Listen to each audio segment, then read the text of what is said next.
Yesterday I told you about the way these all incarnations of the Guru principle came on this earth and how they tried to establish dharma, this fallacy among human beings.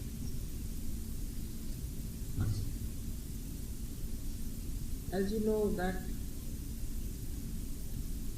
in the nature, whatever elements we have got, all these elements have got 8 valencies, in which some maximum is 8. So it could be 2, 3, 4, could be 5, 6, 7, 8. So whichever is, say there are 3 valencies or 2.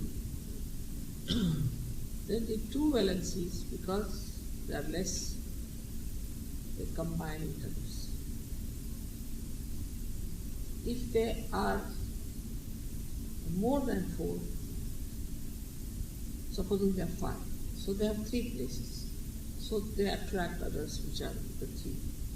It's like this. And this goes on in such a way that the atoms are not aware of it. They don't know about it. Automatically this happens. Like carbon has 4 valencies. So it can take 4 or give 4. That's how the life started. With the carbon, because it had more possibility of attracting elements to itself.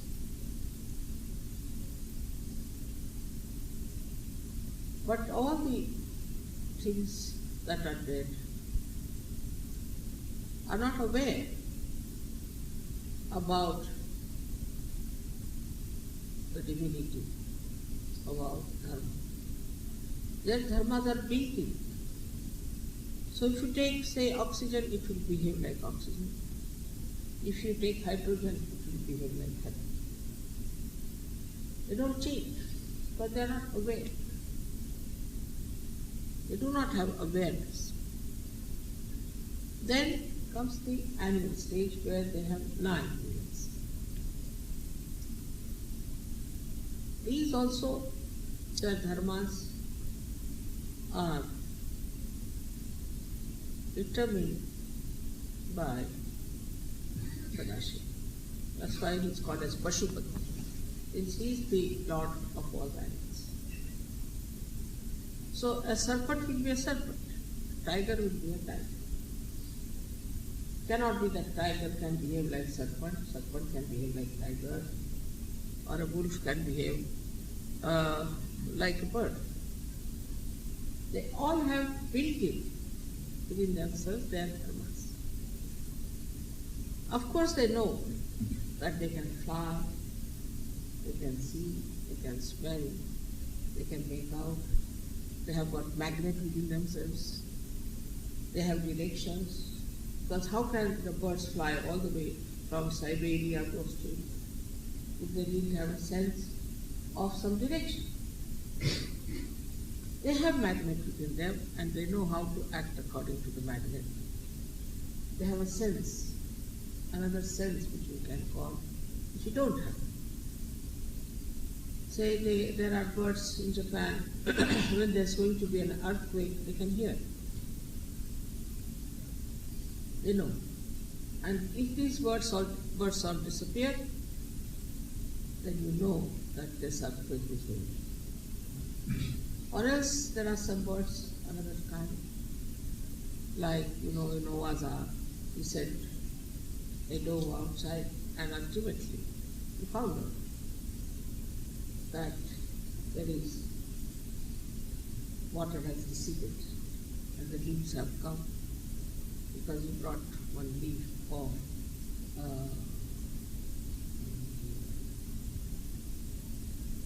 in like this one again.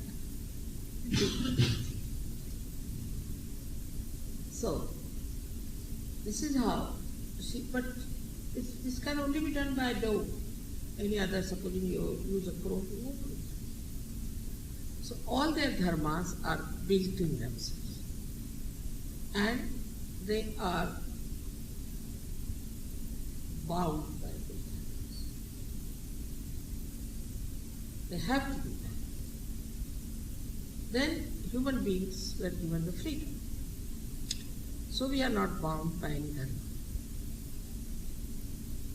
We can be cruel like Hitler, or we could be like Christ, or we could be like any animal. So, but our natural source is the animal nature that we had first of all, is to obey our dharma. It's natural. Whatever within us is the dharma instilled. Those 10 dharmas we obey. Basically we know that this is wrong. Basically. Even small children know what is wrong and what is not wrong. Then we have freedom. Then we start taking to adharma. Start crossing our limits. Going away from what we think right is. And we reach such a state where we start thinking that whatever we are doing is the right.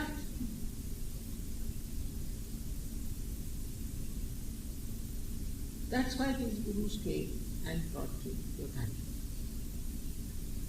So the dharma gives you the balance and gives you the height.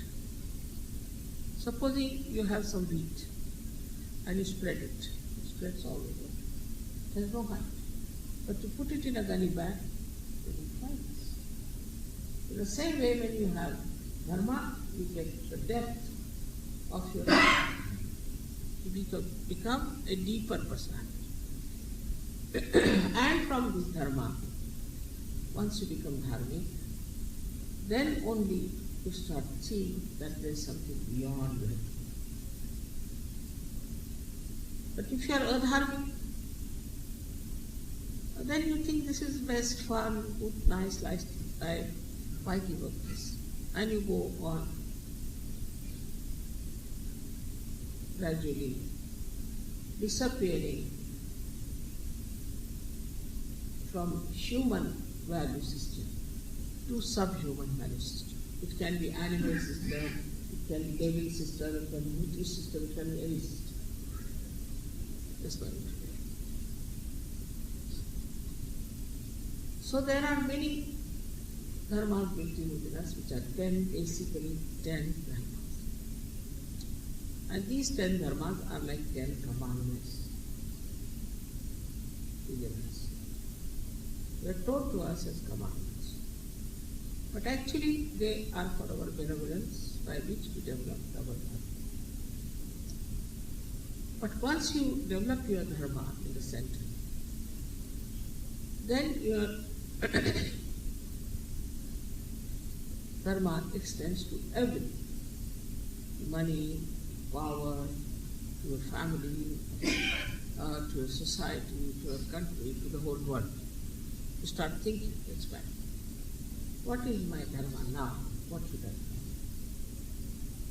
do? Towards my children, towards my family, towards my village, towards my nation, towards this whole world. What is my dharma? Then when this dharma starts extending horizontal way, then you start looking at others and trying to find out what is their problem is. It is my dharma to help this person. It is my dharma to do this way, that way. Then you extend your family more and more and more, you become very generous. you become very righteous, you become very kind, you become very mild, all those things happen. But despite that, you are not really realized. So sometimes when you are nice and you find this reaction outside because you are nice, people try to trouble you, then you think that it's not sufficient to be nice. It's not enough. You have to rise higher. And that's how a Mahalakshmi principle is born of seeking. And modern times are the main things where so many people have got this principle within themselves, whether they are conscious of it or not, but they are. Never had so many seekers. It's a category, a special category of people you are, that you are all seekers. And that you have been seeking the truth, and that's how you are.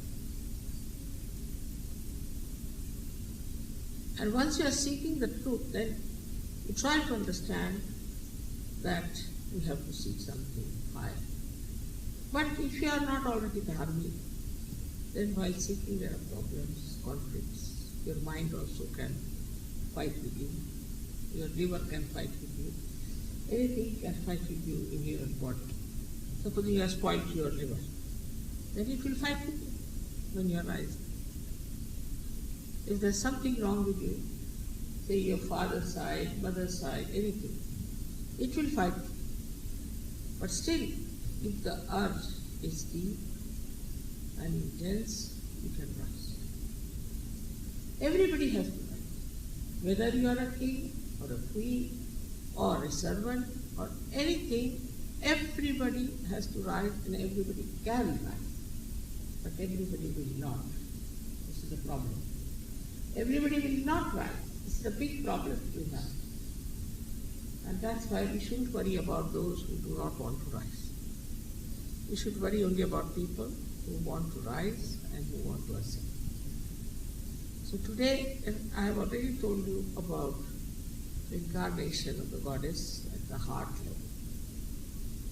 And this is what Navratri is, where at the heart level she came and saved people from getting destroyed by the evil forces. But they were already dharmic, they were already bhaktas, they were already thinking of what? Of their moksha, their kalyana. They were not to be told all these things, they were already there. So she just saved them at that time, and she came again and again to do that 9 times. Her incarnations are regarded as of the highest value. But then it didn't work out, because you save those people, but what? They are still only on the dharma level. How will they go beyond this? How dharma will become just part and parcel of them? It should be sahaj within them, that they should be dharma. As you are. I don't have to tell you, don't drink, just don't do it. So this problem, how to become dharmic without putting any effort, like morning take 108 names, then the whole day you work out, you go to Himalayas and live there in that hole. Of course, you should have a little bit of that here. You should get little immunity. This is nothing compared to what is Himalayas, but still, little bit of it limbs. Then all these things people did. They worked very hard for it. But Goddess didn't tell them that you have to ascend. She just killed all the devils. And she killed all the ill forces. And that's what 9 times she incarnated, but it was very important. So Navratri is to pay to her, pay your tribute that she saved you from evil. And she gave you sense of security. So at the heart level, center heart, there's a sense of security. When the sense of security is disturbed, then you catch on the center heart. And at the center heart only, in your childhood up to 12 years, on the sternum bone, you develop what you call the antibodies, which are the ganas. These are the ganas of the goddess. And the king of those ganas is Ganapati, is Ganesh. So whenever you see something that you get a fright, the sternum starts pulsating in your childhood. But when you are grown up, it sends like a remote control the message to all those ganas which go out of the sternum bone in the whole body and receive messages, and then they prepare themselves to fight attacks of negativity.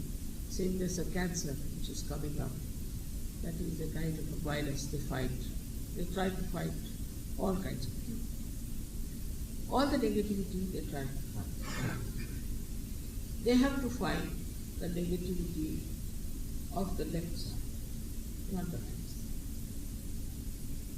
The right side negativity, I think you have to fight yourself. Also, people like Hanumana and other angels, they try to show how stupid you are to be egoistic. Every time you try to have some ego, they show. And then they control your ego. They try to show how you have fallen into the ditch of it. And when it happens to you, then you start seeing your ego. Then you become guilty. But that's not the way. If you see your ego, then you have to separate yourself from that ego. You said, oh, so I believe you are right. I'll put you right now. What do you think of yourself? Put the ego down with your ego. What do you think of yourself? You, Mr. So-and-so, you behave like this? All right, I'll beat you with shoes. But one should never play into the hands of people. It's very dangerous. But sometimes I've seen people who are possessed also can become very egoistical because these bhoots make you.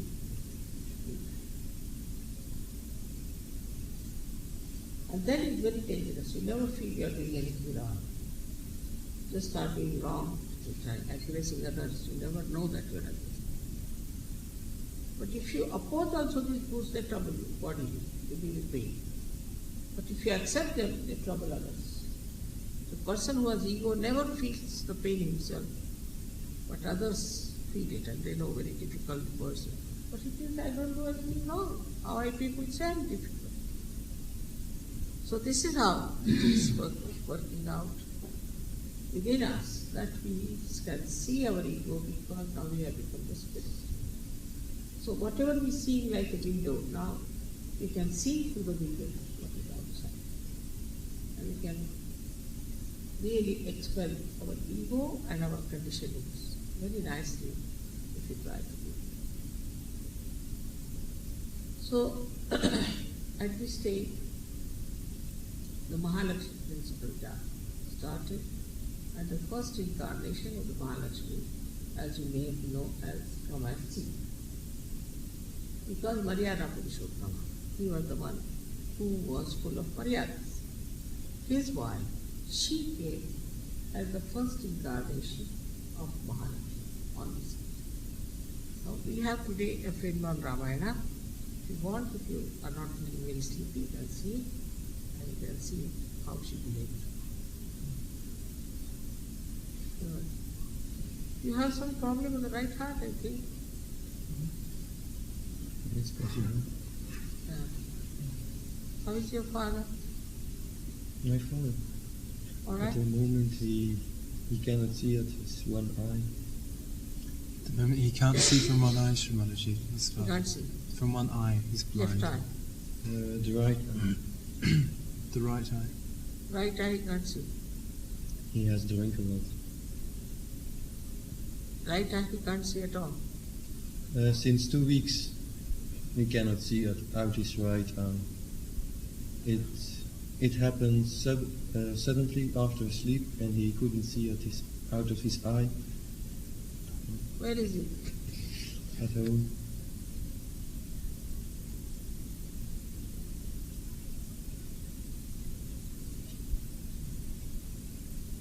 He has been to some guru or somebody?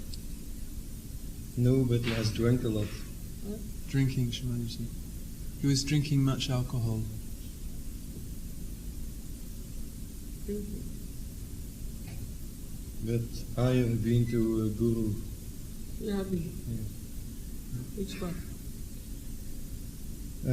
I've done rebirthing, and I've been by Sai Baba. Huh? Sai Baba. This Shirdi Sainath. Fake Sai This Baba. another fellow. Yes.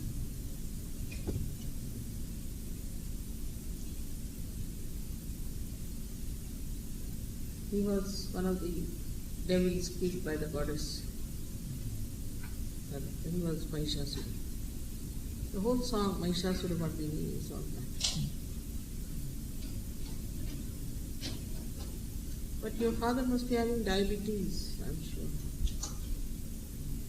Did he have diabetes? No. My girlfriend has Who diabetes. had? My girlfriend. She had. Yes. He doesn't have. Your father doesn't have. It's possible, but as far as I know, no. Must have started also. But drinking too much spoils your liver completely and also can be the fat swadhisthana. You go to the test quite a lot. One can turn down. I don't know which sort of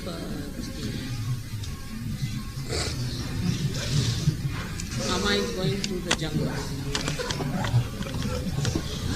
As you are around here. What is this? This you can take it out.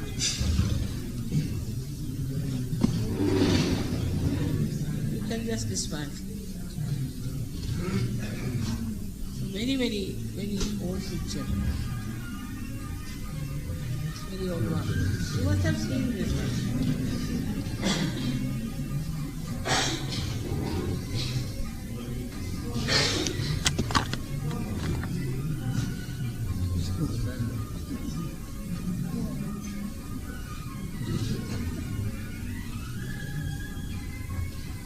Very old.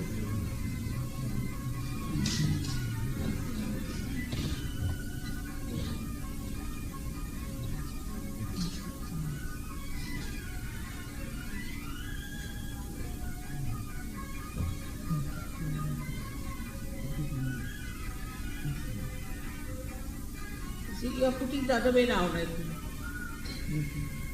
सुरुवात तुझ्या तिकडे आहे. उलटा लावला. उलटा लावला.